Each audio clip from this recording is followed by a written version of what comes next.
Bismillahirrahmanirrahim. Assalamualaikum warahmatullahi wabarakatuh. Kenalkan, nama saya Andi Rifki Peteangi, NIM 193104160, kelas PJKC Angkatan 2019. Baik, langsung saja. Dalam video ini, saya akan menjelaskan materi tentang tabel spesifikasi. Pengertian tabel spesifikasi. Tabel spesifikasi yang juga dikenal dengan istilah kisi-kisi soal atau blueprint adalah sebuah tabel analisis yang di dalamnya dimuat rincian materi tes dan tingkah laku beserta proporsi yang dikehendaki oleh tester, di mana pada tiap petak atau sel dari tabel tersebut diisi dengan angka-angka. Selanjutnya itu fungsi tabel spesifikasi. Dalam pembahasan mengenai validitas tes disebutkan bahwa sebuah tes harus memiliki validitas isi dan tingkah laku. Validitas ini yang terpenting dalam penyusunan tes. Kedua, agar tes yang kita susun tidak menyimpan dari bahan atau materi, serta aspek kejiwaan atau tingkah laku yang akan dicakup dalam tes, dibuatlah tabel spesifikasi. Selanjutnya itu cara membuat tabel spesifikasi. Menyusun tabel spesifikasi ditentukan oleh bidang studi dan homogenitas materi yang akan diteskan. Satu hal yang sama, yaitu A.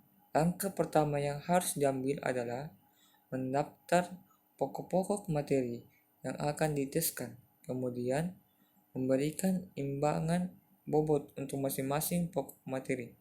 Contoh akan membuat tes untuk evaluasi. Pokok materinya adalah: pertama, materi 1, 2, yang kedua, materi 2, 3, yang ketiga, materi 3, 4, yang keempat, materi 4, 5. Angka-angka yang tertera di dalam kurung yang dituliskan di belakang pokok materi menunjukkan imbangan bobot untuk masing-masing pokok materi.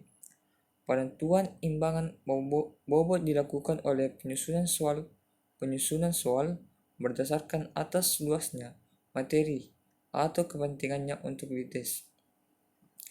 Penentuan imbangan dilakukan atas perkiraan judgement saja. Pada waktu menuliskan angka tidak perlu dihitung-hitung bahwa jumlahnya harus 10, karena semuanya akan diubah menjadi angka dalam bentuk presentasi. B. Dari contoh di atas, angka kedua pokok-pokok materi dapat dipindahkan ke dalam tabel, kemudian mengubah indeks menjadi presentasi. Tabel spesifikasi untuk menyusun soal evaluasi. Contohnya, pertama, pokok materi, aspek yang diungkapkan. Yang dimaksud itu ingatan, pemahaman, aplikasi, dan jumlah. Yang pertama itu materi 1, 14%, jumlahnya 7. Materi 2, 21%, jumlahnya 10. Materi 3, 36%, jumlahnya 18. Materi 4, 29%, jumlahnya 15. Jumlah dari keseluruhan itu 50 butir soal. C. Langkah ketiga adalah merinci banyak butir soal untuk tiap-tiap pokok materi, dan angka ini dituliskan pada kolom paling kanan. Caranya adalah membagi jumlah butir soal atau di sini 50 buah menjadi 4 bagian berdasarkan imbangan bobot yang tertera sebagai persentase. Angka 50 ditentukan oleh guru berdasarkan alokasi waktu yang disediakan dan bentuk soal yang akan diberikan. Dalam contoh ini, misalnya akan disusun tes berbentuk objektif dengan jumlah 50 butir soal berbentuk pilihan ganda. Karena waktu yang disediakan adalah 75 menit, di sini diperlukan kebijaksanaan guru untuk memperkirakan banyaknya butir soal agar tidak terlalu sedikit ataupun terlalu banyak. Sebagai patokan waktu adalah bahwa sebuah soal tes objektif membutuhkan waktu 1 menit untuk membaca dan menjawab sehingga disediakan waktu 75 menit untuk tes. Dapat disusun butir soal sejumlah pertama 50 buah bentuk objektif 50 menit, 2 5 buah bentuk uraian 25 menit. Jadi banyaknya butir soal sangat ditentukan oleh pertama waktu yang tersedia, kedua bentuk soal. Sampai dengan langkah ketiga, cara yang dilalui sama bagi seluruh bidang studi. Langkah-langkah selanjutnya terdapat langkah khusus tergantung dari homogeneitas atau heterogenitas atau keragaman materi yang diteskan. Berikut cara menyusun tes. Menyusun tabel spesifikasi dengan berbagai materi yang berbeda-beda. A. Untuk materi yang seragam. Yang dimaksud dengan seragam di sinilah bahwa antara pokok materi yang satu dengan pokok materi yang lain mempunyai kesamaan dalam imbangan aspek tingkah laku. Misalnya 50% untuk ingatan, 30% untuk pemahaman, dan 20% untuk aplikasi. Maka, persentase tersebut ditulis pada kolom yang dimaksud. Selanjutnya, banyak butir soal untuk setiap tes atau kotak kecil diperoleh dengan cara menghitung persentase dari banyaknya soal bagi tiap pokok materi yang sudah tertulis di dalam kolom paling kanan. B. Untuk materi yang tidak seragam. Apa yang telah dijelaskan adalah pembuatan kisi-kisi atau tabel spesifikasi untuk materi yang seragam dalam arti seragam dalam imbangan aspek tingkah laku. Ada kalanya pokok-pokok materi dalam satu bulan hanya mencakup satu aspek tingkah saja, yakni ingatan saja. Misalnya suku-suku bangsa yang ada di Indonesia. Adanya suku-suku bangsa tersebut hanya dapat dihafalkan, tanpa perlu dipahami, apalagi diaplikasikan. Dalam keadaan demikian, maka yang isinya hanya kolom ingatan. Dalam keadaan lain, misalnya hal osmose dan difusi, hanya dapat dipahami dan diaplikasikan, sebaiknya tidak dihafalkan. Untuk membuat tabel spesifikasi pokok-pokok materi yang tidak seragam, tidak perlu mencantumkan angka persentase imbangan tingkah laku di kepala kolom. Pemberian imbangan dilakukan tiap pokok materi didasarkan atas banyaknya soal untuk pokok materi itu dan imbangan yang dikehendaki oleh penilai menurut sifat pokok materi yang bersangkutan.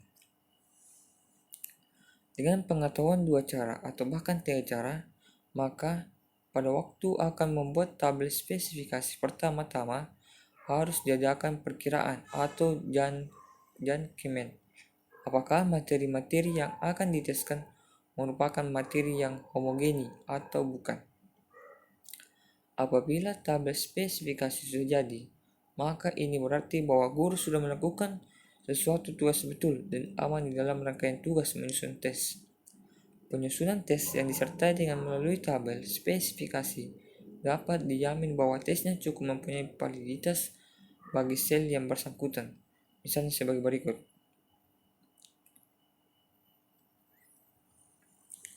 Pokok materi, aspek yang diukur. Bab 1, 25%. Ingatan, 6, 1, 2, 6, 7, 8, 10. Pemahaman, 3, 3, 4, 9. Aplikasi 1, 5. Jumlah 10. Bab 2, 40%. Ingatan, 3, 11, 18, 22. Pemahaman, 8, 12, 13, 14, 15, 19, 20, 23, 24. aplikasi 9, 16, 17, 21, 25, 26. Jumlah 16. Bab 3, 35%. Ingatan 3, 27, 32, 26. Pemahaman 3, 28, 33, 37. Aplikasi 8, 29, 30, 31, 34, 35, 38, 39, 40. Jumlah 14. Jumlah 100%. Ingatan 12, pemahaman 14, aplikasi 14, jumlah keseluruhan 40.